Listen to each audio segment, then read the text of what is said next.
Hi అండి. అందరికీ నమస్కారం. Welcome to my YouTube channel Sowji Krish. అందరూ ఎలా ఉన్నారండి? మీరందరూ బాగుండాలని మనస్ఫూర్తిగా వేడుకుంటున్నానండి. మనం సాయి సచ్చరిత్రను నిత్యం పారాయణం చేస్తున్నాం కదండీ!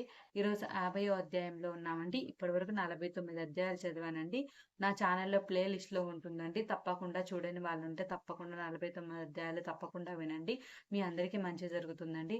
అదేవిధంగా మీ ఫ్రెండ్స్‌కి, రిలేటివ్స్‌కి ఉపయోగపడుతుంది అనుకుంటే తప్పకుండా షేర్ చేయండి. చూసిన వాళ్ళందరూ తప్పకుండా సబ్స్క్రైబ్ చేసుకోండి. సబ్స్క్రైబ్ చేసుకొని పక్కనే ఒక బెల్ ఐకాన్ ఉంటుందండి. అది హిట్ చేశారంటే నేను పెట్టిన నోటిఫికేషన్స్ అన్ని మీకు వెంటనే వస్తాయండి. నేను పెట్టే వీడియోస్ అన్ని మీరు వెంటనే చూడొచ్చండి. తప్పకుండా బెల్‌ని కూడా క్లిక్ చేయండి. బెల్‌ని క్లిక్ చేసి ఆల్ నోటిఫికేషన్ క్లిక్ చేయండి. మీకు నేను పెట్టిన అన్ని నోటిఫికేషన్స్ వస్తాయండి. ఓం శ్రీ సాయినాథాయ నమః. శ్రీ సాయి సచ్చరిత్రము 50వ అధ్యాయము. కాకా సాహెబ్ దీక్షిత్, టెంబే స్వామి, బలరాం దురందర్ కథలు. వీటి గురించి మనము 50వ అధ్యాయంలో తెలుసుకోబోతున్నామండి. శ్రీ సాయి సచ్చరిత్ర మూలంలోని 50వ అధ్యాయము 39వ అధ్యాయంలో చేర్చుట జరిగినది. కారణం అందులోని ఇతివృత్తాంతం కూడా నిధియే కనుక. సచ్చరిత్రలోని 51వ అధ్యాయం ఇచ్చట 50వ అధ్యాయంగా పరిగణించవలెను. భక్తులకు ఆశ్రయమైన శ్రీ సాయికి జయమగుగాక. వారు మన సద్గురువులు. వారు మనకి గీతార్థమును బోధించెదరు. మనకు సర్వశక్తులను కలగజేయుదురు. ఓ సాయి, మా యందు కనికరించు, మమ్ము కటాక్షింపుము. చందన వృక్షములు మలయ పర్వతముపై పెరిగి వేడిని పోగొట్టును. మేఘములు వర్షమును గురిపించి చల్లదనం కలగచేయుచున్నవి. వసంత ఋతువు నందు పుష్పములు వికసించి అవి దేవుని పూజ చేయుటకు వీలు కలుగు చేయుచున్నవి. అట్లనే సాయిబాబా కథలు మనకు ఊరటను సుఖశాంతులను కలగచేయుచున్నవి. సాయి కథలు చెప్పువారును వినువారును ధన్యులు, పావనులు. చెప్పువారి నోరును వినువారి చెవులను పవిత్రములు. కాకా సాహెబ్ దీక్షిత్ 1864 1926 మధ్య పరగాణాలలోని కాన్వా గ్రామమందు వడనగర నాగర బ్రాహ్మణ కుటుంబంలో హరి సీతారాం ఓరఫ్ కాకా సాహెబ్ దీక్షిత్ జన్మించెను. ప్రాథమిక విద్యను కన్వా హింగన్ ఘాట్లలో పూర్తి చేసెను. నాగపూర్లో మెట్రిక్ వరకు చదివెను. బొంబాయి విల్సన్ ఎల్ఫిన్స్టన్ కాలేజీలో చదివి 1883లో పట్టభద్రుడయ్యను. న్యాయవాది పరీక్షలో కూడా ఉత్తీర్ణుడై లిటిల్ అండ్ కంపెనీలో కోలుగునకు చేరెను. తుదకు తన సొంత న్యాయవాదుల కంపెనీ పెట్టుకొనెను. 1909కి ముందు సాయిబాబా పేరు కాకాసాహెబ్ దీక్షిత్కు తెలియదు. అటు పిమ్మట వారు బాబాకు గొప్ప భక్తులైరి. ఒకానొకప్పుడు వాలాలోని ఉన్నప్పుడు తన పాత స్నేహితుడు నానాసాహెబ్ చందోర్కర్ను చూచెను.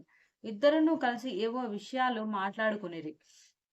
కాకాసాహెబ్ తాను లండన్లో రైలు బండి ఎక్కుచుండగా కాలు జారిపడిన అపాయంను గుర్చి వర్ణించెను. వందల కొద్ది ఔషధములు దానిని నయం చేయలేకపోయాను. కాలి నొప్పియు కుంటితనమును పోవలేనన్నచో అతడు సద్గురువగు సాయి వద్దకు పోవలనని నానాసాహెబ్ సలహా ఇచ్చెను. సాయిబాబా విషయమై పూర్తి వృత్తాంతంను విషదపరిచెను. సాయిబాబా నా భక్తుని సప్త సముద్రముల మీద నుంచి గూడ పిచ్చుక కాలికి దారం కట్టి ఇచ్చినట్లు లాగుకొని వచ్చెను అని వాగ్దానమును. ఒకవేళ వాడు తన వాడు కానిచో వాడు తనచే ఆకర్షింపబడననియు వాడు తన దర్శనమే చేయలేడనియు బాబా చెప్పిన సంగతి తెలియజేశాను. ఇదంతయు విని కాకాసాహెబ్ సంతసించి సాయిబాబా వద్దకు పోయి వారిని దర్శించి కాలు యొక్క కుంటితనము కంటే నా మనసు యొక్క కుంటితనము బాగు చేసి శాశ్వతమైన ఆనందంను కలుగజేయమని వేడుకొనదనని నానాసాహెబ్తో చెప్పాను. కొంతకాలం పిమ్మట కాకాసాహెబ్ అహ్మద్ నగర్ వెళ్ళాను. బొంబాయి లెజిస్లేటివ్ కౌన్సిల్లో ఓట్లకై సర్దార్ కాకాసాహెబ్ మిరీకర్ ఇంటిలో దిగెను. కాకాసాహెబ్ మిరీకర్ కొడుకు బాలాసాహెబ్ మిరీకర్. వీరు కోపర్గాంకు మవల్తాదారు. వీరు కూడా గుర్రపు ప్రదర్శన సందర్భంలో అహ్మద్ నగర్ వచ్చి ఉండిరి.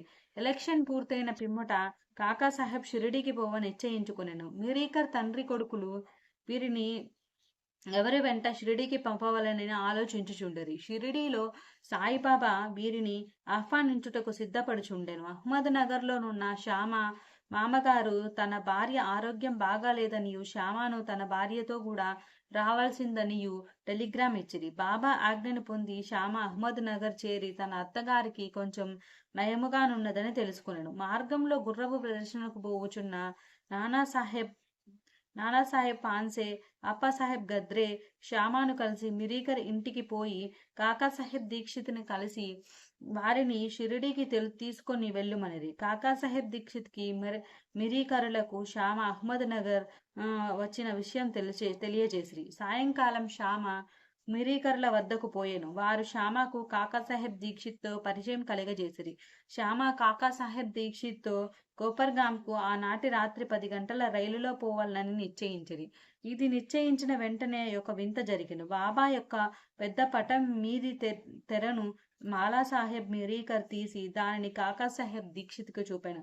కాకాసాహెబ్ షిరిడీకి పోయి ఎవరినైతే దర్శించవలనని నిశ్చయించుకునేనో వారి పటమే రూపంగా నచ్చట తన్ను ఆశీర్వదించుటకు సిద్ధంగానున్నట్లు తెలిసి అతడు మిక్కిలి ఆశ్చర్యపడెను. ఈ పెద్ద పటము మేఘశ్యామునిది. దానిపై అద్దం పగిలినందుకు అతడు దానికి ఇంకొక అద్దం వేయుటకు మిరీకర్ల వద్దకు పంపెను. చేయవలసిన మరమ్మత్తు పూర్తి చేసి ఆ పటమును కాకాసాహెబ్ శ్యామ ద్వారా షిరిడీకి పంపుటకు నిశ్చయించిరి. 10 గంటల లోపల స్టేషన్కి పోయి టికెట్లు కొనిరి. బండి రాగా సెకండ్ క్లాస్కి కిక్కిరిసి ఉండుటచే వారికి జాగా లేకుండెను. అదృష్టవశాత్తు గార్డ్ కాకాసాహెబ్ స్నేహితుడు. అతడు వారిని ఫస్ట్ క్లాస్లో కూర్చుండబెట్టెను. వారు సౌఖ్యంగా ప్రయాణం చేసి కోపర్గాంలో దిగిరి. బండి దిగగానే షిరిడీకి పోవుటకు సిద్ధంగానున్న నానాసాహెబ్ చందోర్కర్ను చూచి మిక్కిలి ఆనందించిరి. కాకాసాహెబ్ నానాసాహెబ్ కౌగలించుకొనిరి. వారు గోదావరిలో స్నానం చేసిన పిమ్మటగా షిరిడీకి బయలుదేరిరి. షిరిడీ చేరి బాబా దర్శనం చేయగా కాకాసాహెబ్ మనసు కరిగెను. కండ్లు ఆనంద బాష్పములచే నిండెను. అతడు ఆనందంచే పొంగి పొరలుచుండెను. బాబా కూడా వారి కొరకు తాము కనిపెట్టుకుని ఉన్నట్లు వారిని తోడ్కొని వచ్చుటకై శ్యామను పంపినట్లు తెలియజేసిన పిమ్మట కాకాసాహెబ్ బాబాతో ఎన్నో సంవత్సరములు సంతోషంగా గడిపాను. షిరిడీలోని ఒక వాడాను గట్టి దానినే తన నివాస స్థలంగా చేసుకొనెను. అతడు బాబా వల్ల పొందిన అనుభవమును లెక్కలేనన్ని గలవు. వాటినన్నింటినీ ఇచ్చట పేర్కొనలేము. ఈ కథను ఒక విషయంతో ముగించదము. బాబా కాకాసాహెబ్తో అంత్యకాలమున నిన్ను విమానంలో తీసుకొని పోయేదను అన్న వాగ్దానం సత్యమైనది. 1926 సంవత్సరం జూలై 5వ తేదీన అతడు హేమాడ్ పంతుతో రైలు ప్రయాణం చేయుచు బాబాయ్ విషయం మాట్లాడుచు సాయిబాబా యందు మనస్సు లీనం చేశాను. ఉన్నట్లుండి తన శిరమును హేమాడ్ పంత్ భుజంపై వాల్చి ఏ బాధయు లేక ఎట్టి చికాకు పొందక ప్రాణములు విడిచెను. శ్రీ టెంబే స్వామి యోగులు ఒకరినొకరు అన్నదమ్ముల వలె ప్రేమించుకొనెదరు. ఒకానొకప్పుడు శ్రీ వాసుదేవానంద సరస్వతి స్వాముల వారు టెంబే స్వామి రాజమండ్రిలో మకాం చేసిరి. ఆయన గొప్ప నైష్ఠికుడు, పూర్వాచార పారాయణుడు, జ్ఞాని, దత్తాత్రేయుని యోగి భక్తుడు. నాందేడు ప్లీడరగు పుండలీకరావు వారిని చూచుటకై కొంతమంది స్నేహితులతో రాజమండ్రికి పోయెను. వారు స్వాముల వారితో మాట్లాడుచున్నప్పుడు సాయిబాబా పేరు షిరిడీ పేరు వచ్చెను.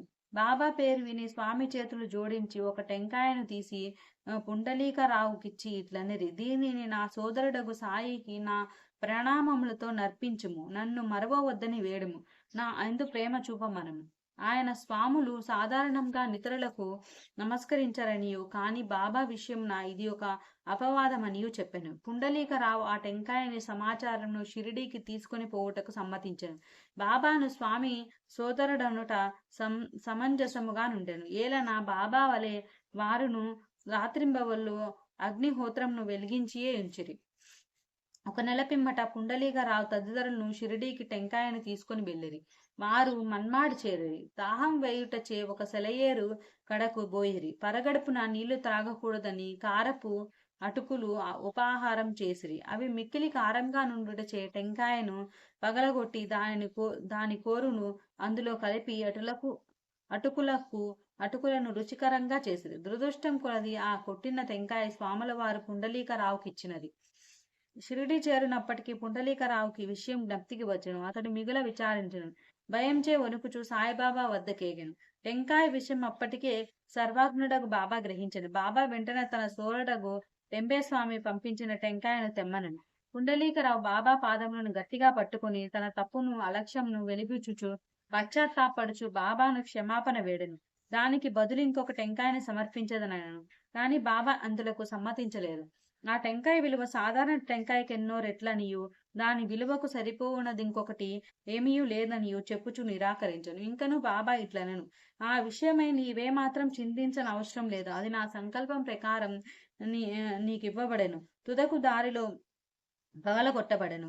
దానికి నీవే కర్తవని అనుకొననేల. మంచిగాని చెడ్డగాని చేయుటకు నీవు కర్తవని అనుకొనరాదు. గర్వ అహంకార రహితుడై వై ఉండును. అప్పుడే నీ పరచింతన అభివృద్ధి పొందును. ఎంత చక్కని వేదాంత విషయంను బాబా బోధించెనో చూడుడు. బాలారాం దురందర్. బొంబాయికి దగ్గరున్న శాంతాక్రజ్ లో పటారే ప్రభు జాతికి చెందిన బాలారాం దురందర్ అను వారుండరు. వారు బొంబాయి హైకోర్టులో న్యాయవాది. కొన్నాళ్ళు బొంబాయి న్యాయశాస్త్ర కళాశాలకు ప్రిన్సిపల్ గా నుండెను. దురందర్ కుటుంబంలోని వారందరూ భక్తులు, పవిత్రులు, భగవచ్చింతన గలవారు. బలరాం తన జాతికి సేవ చేసెను. ఆ విషయమే ఒక గ్రంథం వాచెను. అటు పిమ్మట తన దృష్టిని మతం, ఆధ్యాత్మిక విషయములపై మరలించెను. గీతను, జ్ఞానేశ్వరిని, వేదాంత గ్రంథములను, బ్రహ్మ విద్య మొదలగు వాణిని చదివెను. అతడు పుండరీపుర విఠోబా భక్తుడు. అతనికి 1912లో సాయిబాబాతో పరిచయం కలిగెను. 6 నెలలకు పూర్వము తన సోదరులకు బాబుల్జీను, వామనారావును షిరిడీకి పోయి బాబా దర్శనం చేసిరి. ఇంటికి వచ్చిన వారి అనుభవములను బలరామునకు ఇతరులకు చెప్పిరి. అందరూ బాబాను చూడ నిశ్చయించిరి. వారు షిరిడీకి రాక మునిపే బాబా ఇట్లు చెప్పాను, ఈ రోజున నా దర్బారు జనులు వచ్చుచున్నారు. దురంధర సోదరులు తమ రాకను బాబాకు తెలియజేయనప్పటికీ బాబా పలికిన పలుకులు ఇతరుల వలన విని విస్మయముందిరి. తక్కిన వారందరూ బాబాకు సాష్టాంగ నమస్కారం చేసి వారితో మాట్లాడుచూ కూర్చుని ఉండిరి. బాబా వారితో ఇట్లనెను, వీరే నా దర్బారు జనులు. ఇంతకు ముందు వీరి రాకయే మీకు చెప్పి ఉంటిని.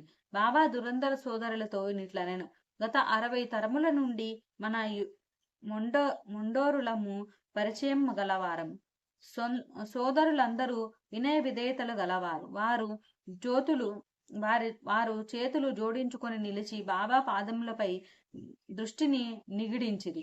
సాత్విక భావంలో అనగా కండ్ల నీరు కారుట, రోమాంచము వెక్కుట, గొంతుక ఆర్చుకొని పోవుట మొదలగునవి వారి మనసులను కరిగించేను. వారంతా రానందించిరి. భోజనానంతరం కొంత విశ్రమించి తిరిగి మసీదుకు వచ్చింది. బలరాం బాబాకు దగ్గరగా కూర్చుని బాబా పాదములు లొత్తుచుండెను. బాబా చిలుము త్రాగుచు దానిని బలరామునకిచ్చి పీల్చుమనెను. బలరాం చిలుమును పీల్చుట అలవాటు పడి ఉండలేదు. అయినప్పటికీ దానిని అందుకుని కష్టంతో పీల్చెను. దానిని తిరిగి నమస్కారములతో బాబాకు అందజేసింది. ఇదియే బలరామునకు శుభ సమయం. అతడు 6 సంవత్సరం నుండి ఉబ్బసం వ్యాధితో బాధపడుచుండెను. ఈ పొగ అతని వ్యాధిని పూర్తిగా నయం చేసెను. అది అతనిని తిరిగి బాధ పెట్టలేదు. 6 సంవత్సరముల పిమ్మట ఒకనాడు ఉబ్బసం మరలా వచ్చెను. అదే రోజు అదే సమయం ముందు బాబా మహాసమాధి చెందెను. వారు షిరిడీకి వచ్చినది గురువారం. ఆ రాత్రి బాబా చావిడి ఉత్సవం చూచు భాగ్యము దురంధర సోదరులకు కలిగెను.